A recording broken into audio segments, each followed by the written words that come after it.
আজই ডাউনলোড করুন আর এনজয় করুন আপনার পছন্দের শো। তোকে কিন্তু একটা প্রপার জব জয়েন করতে হবে, মানে যে চাকরিটা আর কি স্টেবল, ভালো রোজগার পাতি আছে। বাহ বাহ, সন্তানের কথাটা বলতেই তুই আমাকে আমার অকাজটা বুঝিয়ে দিলি, তাই তো?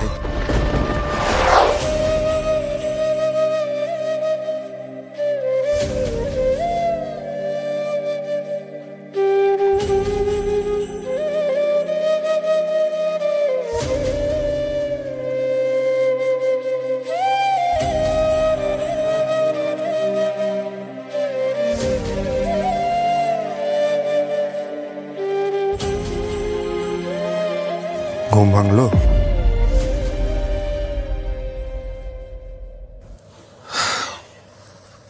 রাগ করেছিস? আর সেই জন্যই একা একা দা ভাইয়ের ঘরে এসে শুয়ে আছিস।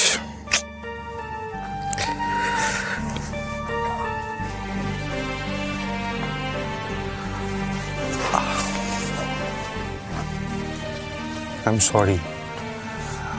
আসলে কালকে আমি তোর জন্য অনেকক্ষণ ওয়েট করছিলাম একসাথে ডিনার করবো বলে, কিন্তু তুই এত রাত করে এলি যে তোকে দেখেই আমার মাথাটা গরম হয়ে গেল। আর তুই তো জানিস যে আমার মাথা গরম হয়ে গেলে আমার মেজাজ ঠিক থাকে না, আমি কি বলি তার কোনো ঠিক থাকে না।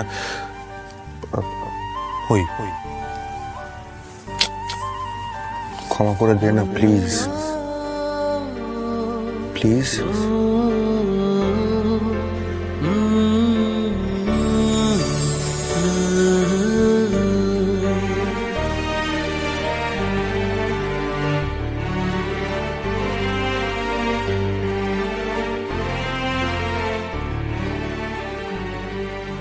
প্রিয়া কাঁদে না, প্রিয়া প্রিয়া প্রিয়া প্রিয়া প্রিয়া প্রিয়া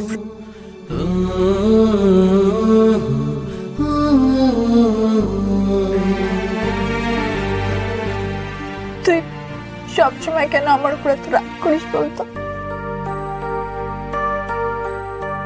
আমার কোনো কথাই তুই শুনিস না। তুই জানিস তো আমারও রাগ হলে ইচ্ছে করে যে তোর সাথে যাতে আমি কথা না বলি,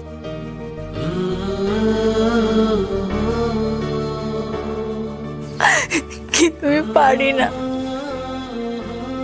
তুই কাছে এসে আদর করলি আমি সব ভুলে যাই।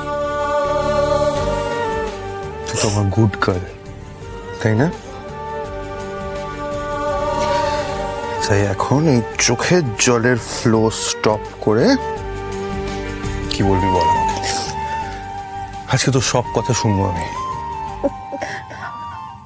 আমি তো কাল তোকে এটাই বলতে এসেছিলাম যে আমাদের মধ্যে তো ঝামেলা হচ্ছে।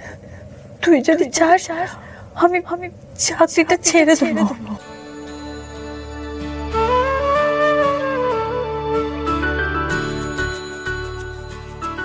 সত্যি সত্যি তুই ছেড়ে দিবি চাকরিটা? হ্যাঁ, আমি তো ভেবেছিলাম আজই নোটিশ পাঠিয়ে দেবো। তাই কর, এটাই ভালো, ভেরি গুড। চাকরিটা ভালো নয়, মানে কি বলতো, কিরকম একটা বাজে চাকরি না, মানে সকালেও কাজ, দিনের বেলা কাজ, রাতের বেলা কাজ, অনেক প্রেশার। এত প্রেশার তোকে নিতে হবে না, ছেড়ে দে। আর শোন না, আমরা কোনো একটা কাজ করি, 2-1 দিনের জন্য কাছে পিঠে কোথা থেকে ঘুরে আসি। তেমন হলে দা ভাইরা এলে তারপর একসঙ্গে যাবো। তুই সত্যি বলছিস? আচ্ছা, তোর কি দাদা ভাইদের সাথে কথা হয়েছে? না রে, কথা তো হয়নি, ওরা তো কাজে গেছে, টেক্সট করে নেবো না হয়। প্রিয়া, কি?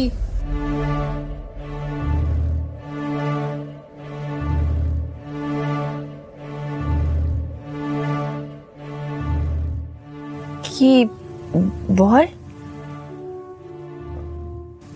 বলছি যে আমার আর তোর মানে আমাদের দুজনের ভালোবাসার চিহ্ন স্বরূপ যদি একটা সন্তান আমরা এই পৃথিবীতে নিয়ে আসি,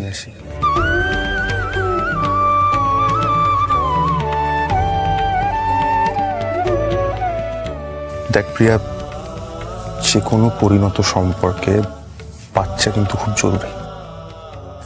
এই যে দেখ, আমাদের মধ্যে এরকম ফালতু বিষয় নিয়ে এত ঝামেলা হচ্ছে, সে এলে কিন্তু এগুলো আর কিচ্ছু হবে না, সব সব বন্ধ হয়ে যাবে। তুই তুই সত্যি বলছিস প্রতি? আমরা আমরা সন্তান নেব? নেব নেব।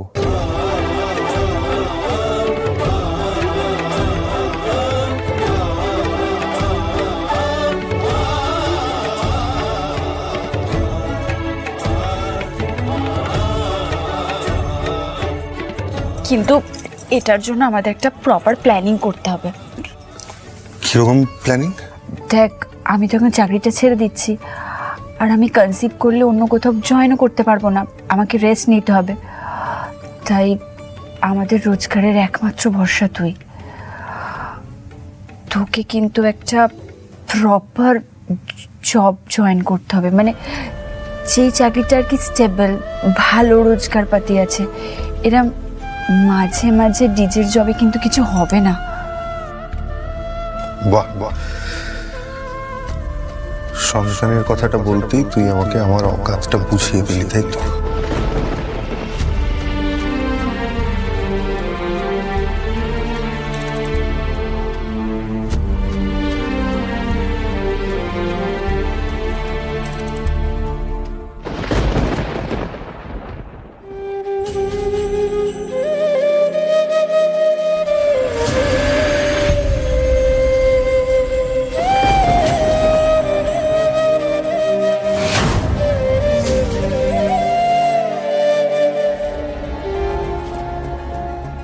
আমি বুঝতে পারছি তোমার খুব কষ্ট হচ্ছে, সেমন কিন্তু বিশ্বাস করে আমাদের আর কোনো ভয় নেই। আমিও তুমি একসাথে আছি তো, আমরা দুজন একসাথে আছি, আর কোনো ভয় নেই আমাদের। আমাদের এখান থেকে পালাতে হবে, সেমন ধরা পড়লে চলবে না। আমি এভাবে এখান থেকে যেতে পারবো না অনিকেত। মানে আমার মতো অনেক অসহায় মেয়েরা ভেতরে পড়ে রয়েছে, ওদের আমি কথা দিয়েছি আমি যদি একটা বেরোনোর পথ পাই ওদেরকে সঙ্গে নিয়ে বেরোবো। আমি ওদেরকে উদ্ধার করার ব্যবস্থা করছি, পুলিশকে আমি ইনফর্ম করেছি, পুলিশ আসবে, কিন্তু একটা বন্দুক দিয়ে এতগুলো লোকের সঙ্গে আমি ফাইট করতে পারবো না, এটা ইম্পসিবল। আমি বলছি শোনো, তোমার শরীর অবস্থা ভালো নয়, তুমি আমার সঙ্গে চলো, ডক্টরের চেক আপ দরকার, ওদেরকে পুলিশ ঠিক উদ্ধার করবে। না অনিকেত, এটা আমি করতে পারবো না, আমাকে ওদের এখান থেকে নিয়ে বেরোতেই হবে। আমার মধ্যে যে বড় হচ্ছে, সে যখন বড় হবে জানতে পারবে যে এরকম অবস্থা, এরকম অসহায় মেয়েদেরকে ছেড়ে দিয়ে মা শুধুমাত্র নিজে বাঁচবে বলে এখান থেকে পালিয়ে গেছে, ও কোনোদিন আমাকে ক্ষমা করবে না অনিকেত, ওরও ভালো লাগবে না বিষয়টা। এটা হতে পারে না অনিকেত, ওদেরকে এখনই এখান থেকে বের করতে হবে। আর আমাদের সঙ্গে তো মহেশ্বর আছে, আমাদের কিচ্ছু হবে না অনিকেত, ওদেরকে বের করতে হবে অনিকেত, ওদেরকে বের করতে হবে। শ্যামলী, আমার কথা শোনো, তুমি জেনে শুনে আগুনে ঝাঁপ দিচ্ছ। শ্যামলী,